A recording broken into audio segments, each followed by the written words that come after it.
हे राजन, तुम भी वैशाख के धर्मों को करो, और तुम ही न करो, अपनी पूरी प्रजा से वैशाख के धर्मों का पालन कराओ।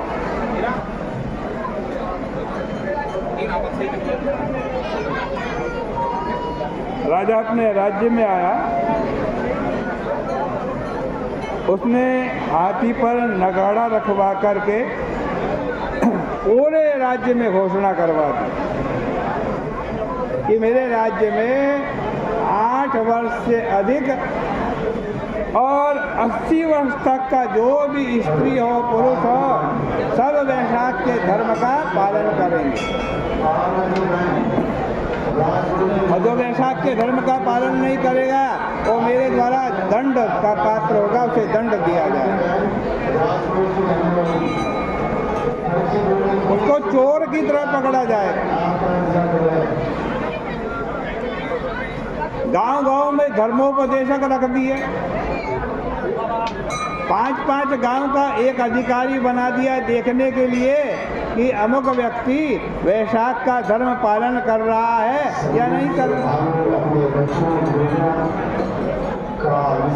अब इससे क्या हुआ, उस कीर्तिमान राजा के राज्य में जो मरता वो सीधा वैकुंठ लोक जाता,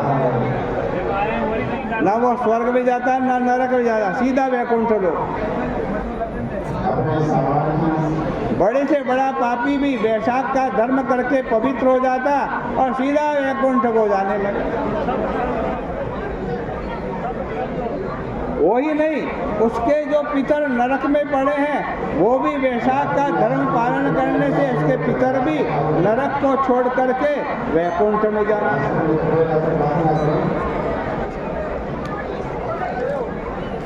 नरक खाली हो गया।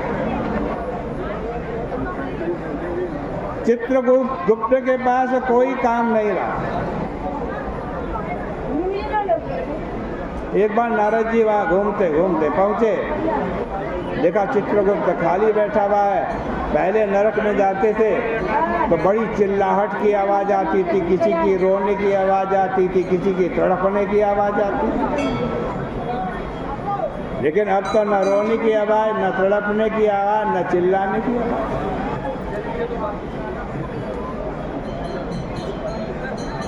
चित्रगुप्त भी खाली बैठा।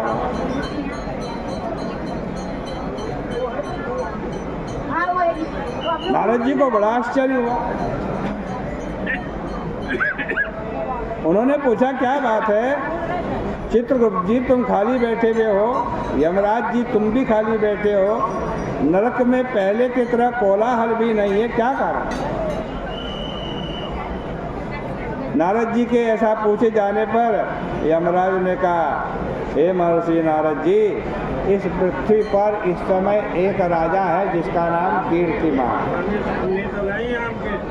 उसने नगाड़ा बजा करके आज सारे राज्य को वैशाख धर्म का पालन करने का आदेश दे दिया।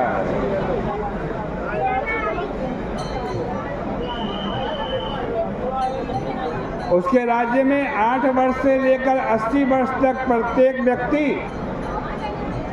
स्त्री हो पुरुष हो, सब वैशाख के धर्म का पालन करते। और इस कारण अब नरक में कोई नहीं आता। और जो पहले से नरक में थे उनका बेटा पोता कोई भी वैशाख का धर्म कर ले तो वो भी नरक को छोड़कर सीधा वैकुंठ लोक चले जाते।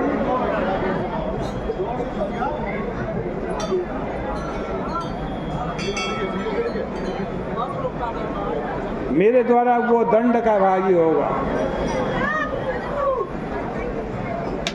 उसी के कारण मेरा ये नरक लोक यमलोक खाली हो रहा। मुझे को तो ब्रह्मा जी ने ये कर्तव्य दे रखा है कि पापी मनुष्य को दंड दो, लेकिन बड़े से बड़ा पापी भी अब तो सीधा वैकुंठ जा रहा है। ब्रह्म हत्या आदि पाप करने वाला भी वैशाख के महीने के पुण्य को करके वैकुंठ जा रहा है।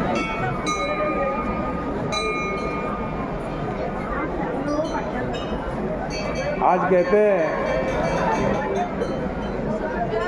मैं उससे युद्ध करूंगा, उसको हराऊंगा।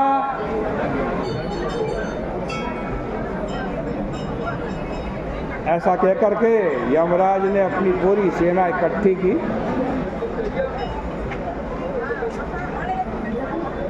यमराज की सेना पता कौन है? भयंकर मृत्यु, रोग, बुढ़ापा, नाना प्रकार के आज अपने अनुचरों को, यमदूतों को साथ लेकर के यम ने कीर्तिमान के नगर को घेर लिया। बड़ा भयंकर दोनों में युद्ध हुआ। और जब कीर्तिमान के ऊपर यमराज की एक भी नहीं चली तो यमराज के पास अंतिम अस्त्र था ब्रह्मास्त्र। ब्रह्मास्त्र कीर्तिमान को मारने के लिए फेंका। और भैया भगवान के भक्त को कौन मार सकता है? उसी समय भगवान का सुदर्शन चक्र आ गया, ब्रह्मास्त्र को तो काट दिया और यमराज के पीछे पड़ गए।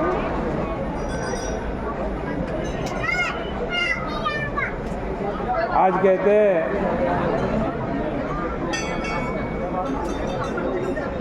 फिर कीर्तिमान ने ही उस विष्णु भगवान के चक्र से प्रार्थना की।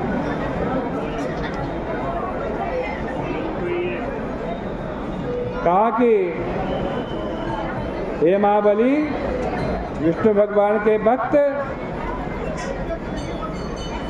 मैं भिक्षा मांगता हूं, यमराज की रक्षा करो। देवताओं से द्रोह करने वाले मनुष्यों के काल तुम ही हो, दूसरा कोई नहीं है।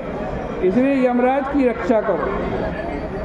हे जगतपते, कृपा करो। राजा के द्वारा बार बार स्तुति करने पर चक्र यमराज को छोड़ करके देवताओं के देखते देखते आकाश से चला गया।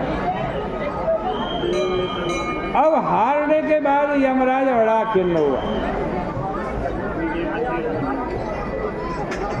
और खिन्न होकर के, दुखी होकर के अपने चित्रगुप्त को साथ लेकर के ब्रह्मा जी के ब्रह्मलोक में पहुंच गए। ब्रह्मा जी बैठे हैं। इतिहास, पुराण, शरीरधारी वेद, मूर्तिमान समुद्र, नदियां, तालाब, सब मनुष्य का रूप, मानव का रूप जैसा शरीर धारण करते बैठे।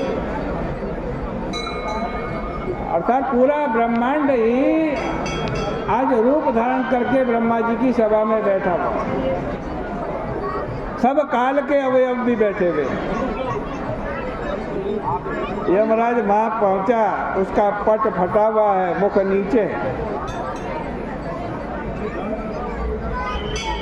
आपस में सब खुसुर फुसुर करने लगे, अरे यमराज का मुख नीचे क्यों है, उदास क्यों है, लटका हुआ क्यों है, इसका ध्वज फटा हुआ क्यों। इनको तो कभी फुर्सत भी नहीं मिलती, आज ये कैसे ब्रह्मा जी की सभा में आ गए।